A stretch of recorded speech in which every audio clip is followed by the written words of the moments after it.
Oi gente, tudo bem? Me chamo Thiago Gergelinha, sou professor de Geografia e Estudos Amazônicos do Colégio NEP e a gente está aqui para a última aula de Estudos Amazônicos do terceiro bimestre do nono ano. A gente vai continuar falando sobre a Amazônia no período militar, ok? Bora lá! Olha aí, Amazônia no período militar, discurso centralista e discurso regional. Será que todas as pessoas aceitavam aquilo que era pensado pelos governos para a Amazônia?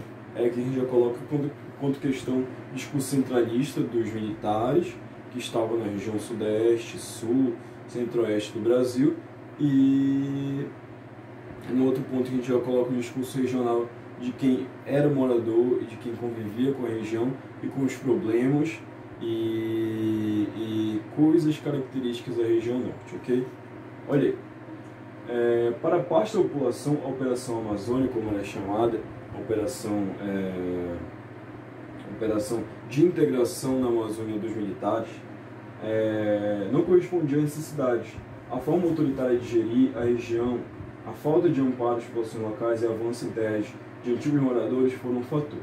Aí que essa forma autoritária de gerir, claro, era um regime militar, em vários setores da sociedade brasileira, na economia, na política, na questão punitiva, enfim.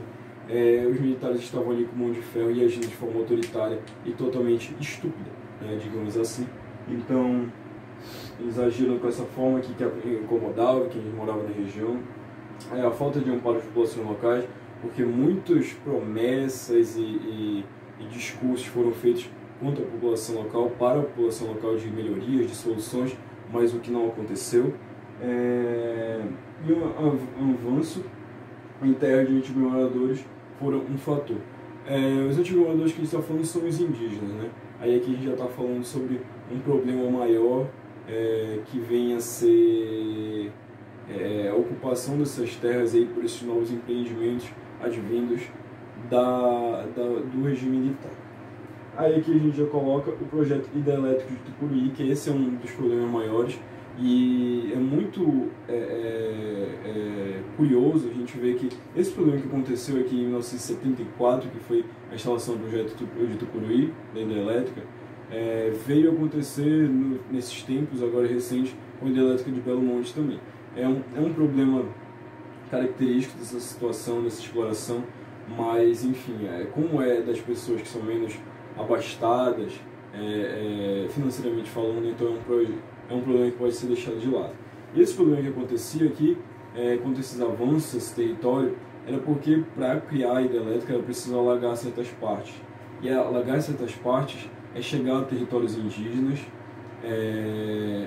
mudar cursos de rios, alagar regiões de várzea, de onde muitas pessoas de ribeirinhos tiravam seu sustento.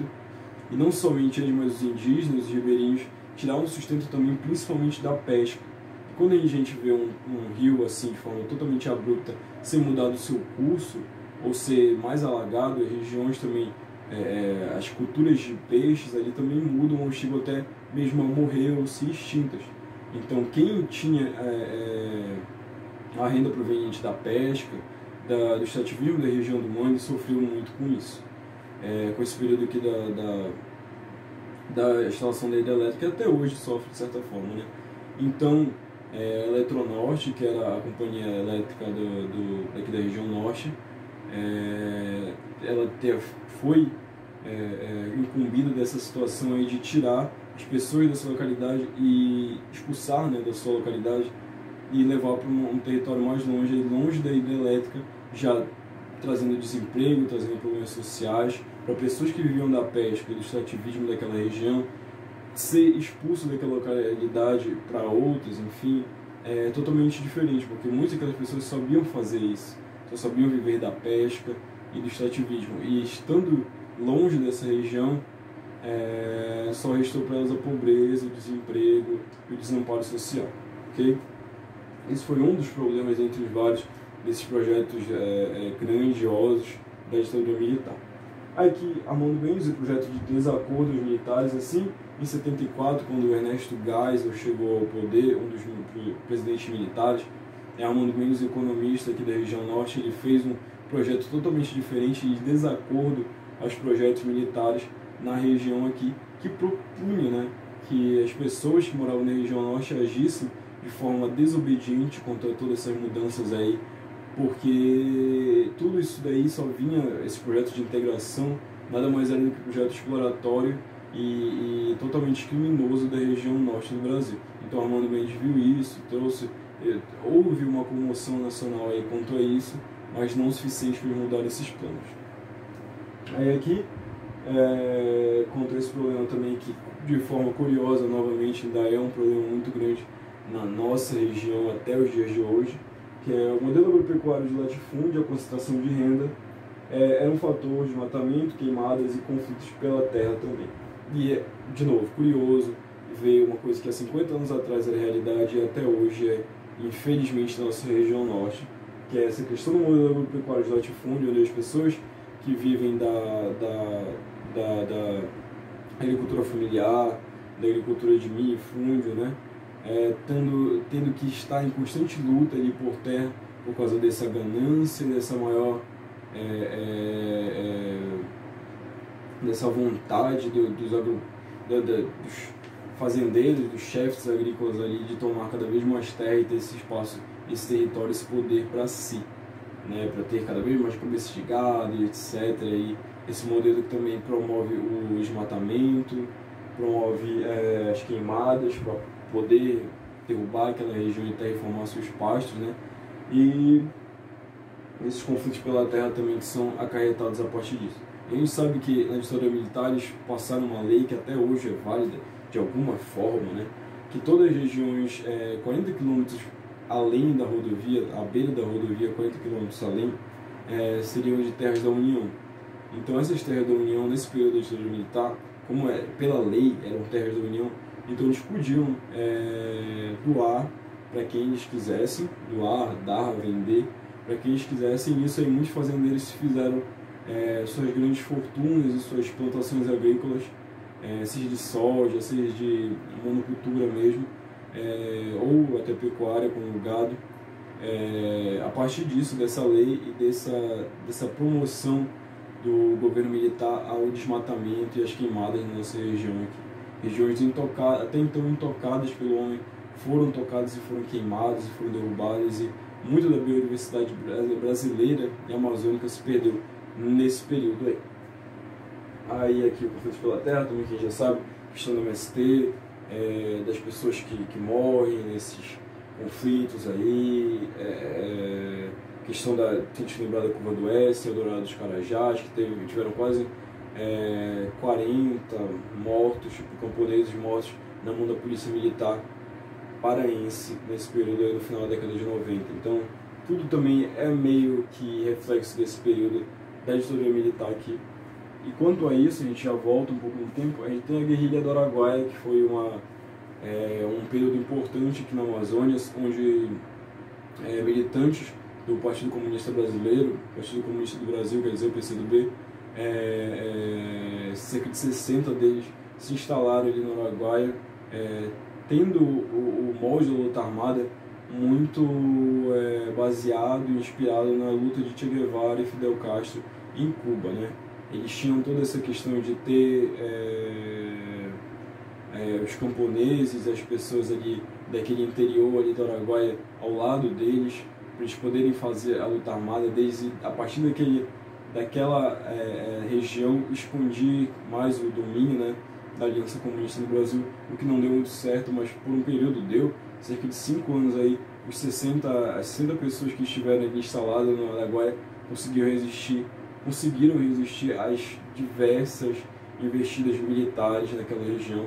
Foram 4 ou 5 investidas militares, e cada vez mais fortes, e eles não conseguiam parar as 60 pessoas que estavam ali naquela luta armada da guerrilha do Araguaia, que resistiu de forma muito veemente durante 5 anos contra o exército brasileiro, que não conseguiu parar eles, e tiveram que utilizar de artimanhas bem criminosas para conseguir tirar as pessoas dali da guerrilha do Araguaia.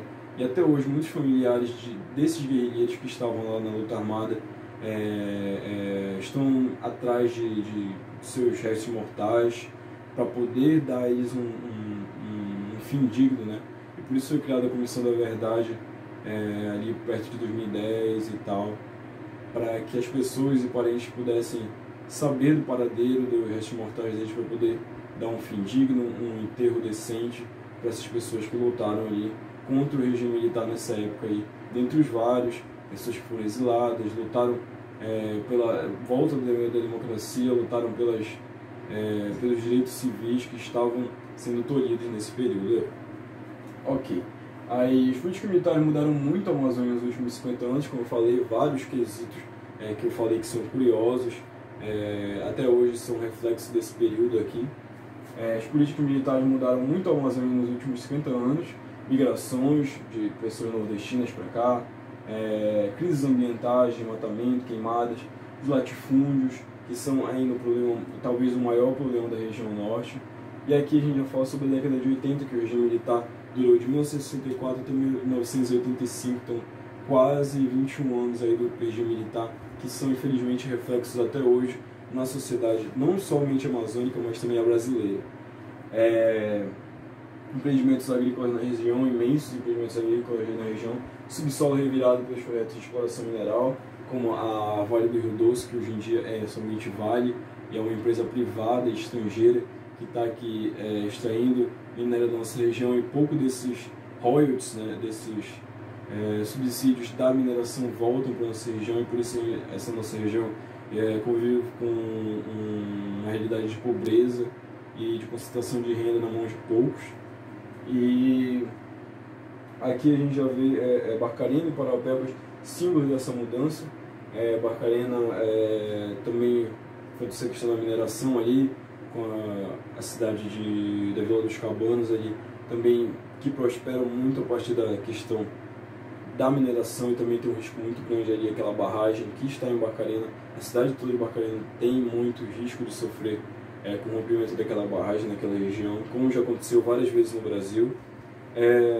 Também Paraupebas, que foi uma cidade que nasceu a partir da mineração ali na Vale do Rio Doce, né, da Vale hoje em dia, a partir das jazidas de ferro que são muito ricas naquela região do sul e sudeste paraense. Aí a pretensão integral ao norte é o país presente. Claro, a gente consegue ver várias shoppings, mercadorias, alimentos que são característicos de outras regiões do Brasil, estando aqui na região norte. Então, a partir das rodovias e outros quesitos aí, essa integração se fez presente, mas quando a gente fala somente de economia. Mas quanto à questão política, administrativa, de representatividade mesmo social da região norte do Brasil, a gente ainda não é levado a sério, né? Então a gente é citado como região repleta de índios, enfim, que não tem muito valor para o andamento das questões políticas e administrativas do Brasil, que é totalmente irreal e errado, né? Aí aqui, muitos problemas sociais da Amazônia contemporânea têm origem nesse período. Como eu falei, essas várias curiosidades aí, desmatamento, queimadas, latifúndios, conflitos pela terra, são muito reflexos desse mesmo período da instalação do regime militar aqui na Amazônia, que ainda convive muito com isso, ainda vai continuar convivendo, e resta somente ao povo amazônida e da região norte saber o poder que tem e a voz que tem para tentar mudar essas coisas que até hoje afetam muito nossa região e nossa sociedade. Ok? Espero que vocês tenham entendido essa aula, que ela tenha sido muito boa e que vocês possam pausar e copiar se necessário. E saibam, tudo isso aqui vai cair de alguma forma na prova de vocês, ok? Muito obrigado e bom